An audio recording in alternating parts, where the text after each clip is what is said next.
प्रश्न 5 का पहला, एक दर्जन साबुन की टिक्कियों का भार 1 किलोग्राम 80 ग्राम है। ऐसे 50 साबुन की टिक्कियों का भार निकालिए।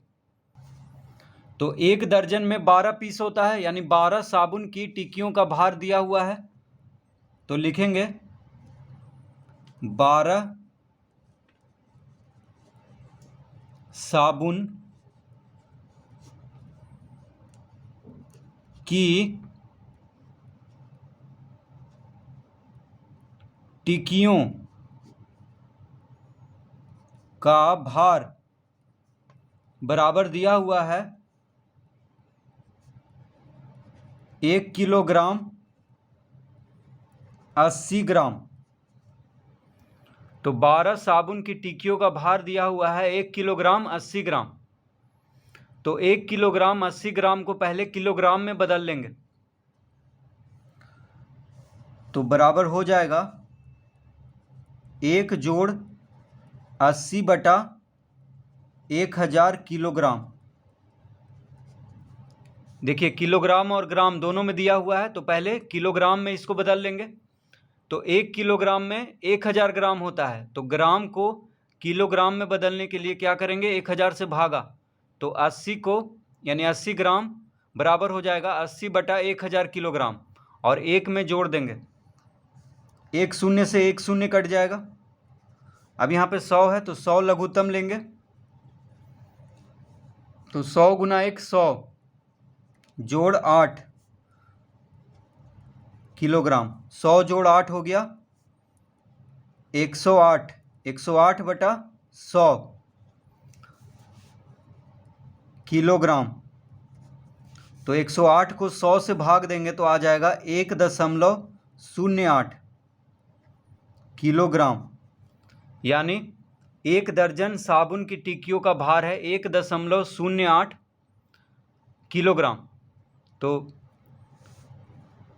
किलोग्राम और ग्राम में दिया हुआ था, इसको किलोग्राम में बदल लिए इस तरह से। अब कह रहा है कि 50 साबुन की टिक्कियों का भार ज्ञात कीजिए। तो पहले एक साबुन का भार ज्ञात करेंगे, तो लिखेंगे अतः एक साबुन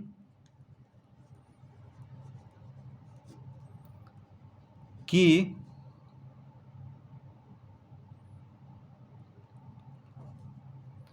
टिकिया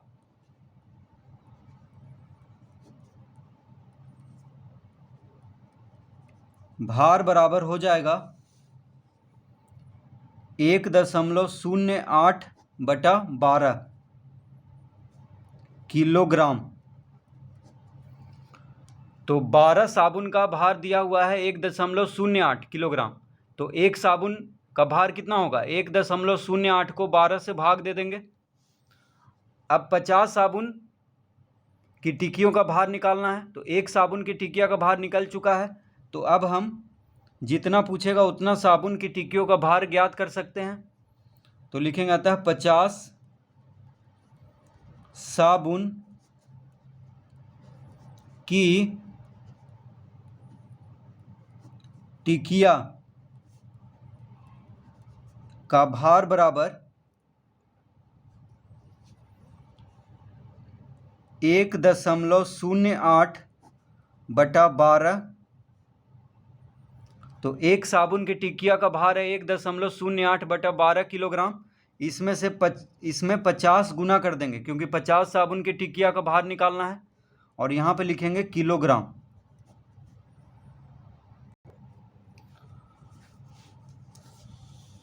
तो इसको हल करेंगे, तो देखिए 12 और 50 2 से कट जाएगा, 2 छक 12, 25 दूना 50, 2 से दोनों कट गया है। 2 छक 12 और 25 गुना 2 होता है 50, यानी 2 से दोनों काट लेंगे। अब 6 से 1.08 कट जाएगा, ठीक है। 6 से ये भी कट जाएगा। कैसे, तो 6 गुना 1 6, और 4 इधर गया 48 हो गया, तो 8 छक 48, यानी 18 छक होता है 108, ठीक है। 18 छक 108, लेकिन यहाँ पे दशमलव है, 1 दशमलव है, तो यहाँ पे दशमलव दे देंगे और यहाँ पे दशमलव के पहले शून्य दिया जाता है, तो 0.18 बार में कट गया 6 से 1.08। तो इस तरह से काट लेंगे।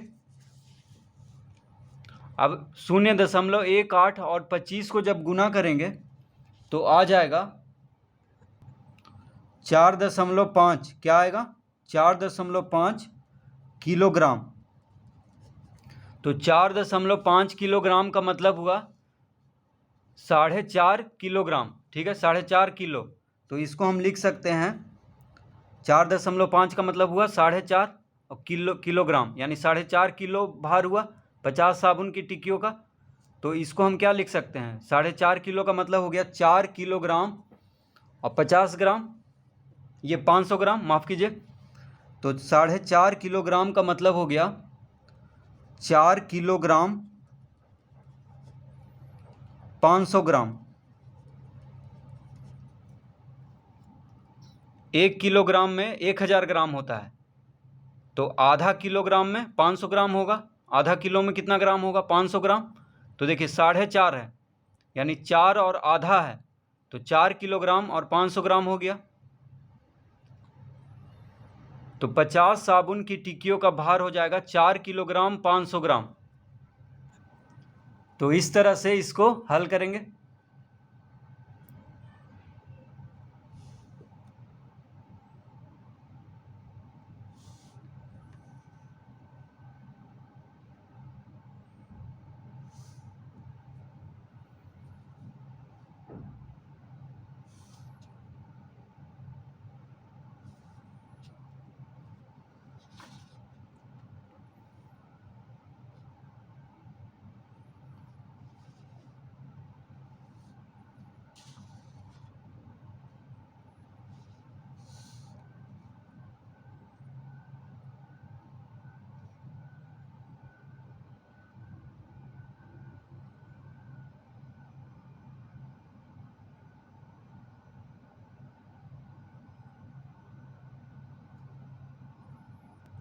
प्रश्न 5 का दूसरा, यदि 156 रुपया में 1 दर्जन कलम खरीदी जा सकती है तो 195 रुपया में कितनी कलम खरीदी जा सकेगी? तो यहाँ पे हम लिखेंगे, चूँकि 156 रुपया में 156 रुपया में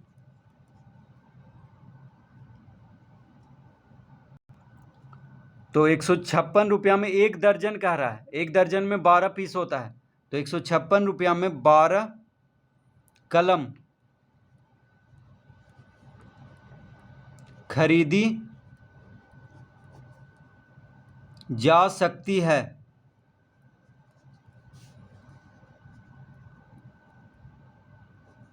तो 156 रुपया में कितना कलम खरीदी जा सकती है? 1 दर्जन। 1 दर्जन का मतलब हो गया 12 पीस।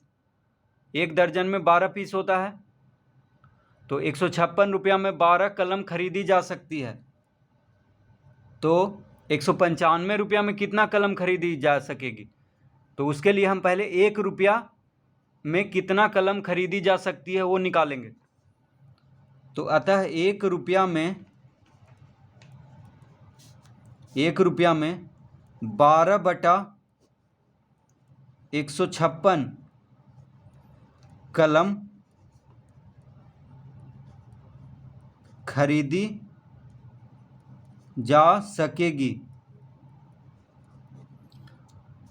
तो 156 रुपया में 12 कलम, तो 1 रुपया में 12/156, 12 को 156 से भाग दे देंगे, तो 1 रुपया में इतना कलम खरीदी जा सकेगी। अब 1 रुपया में जब इतना कलम 1 रुपया में हम निकाल लिए हैं, तो अब जितना भी रुपया में पूछे हम ज्ञात कर सकते हैं। ठीक है, तो अब कह रहा है कि 195 रुपया में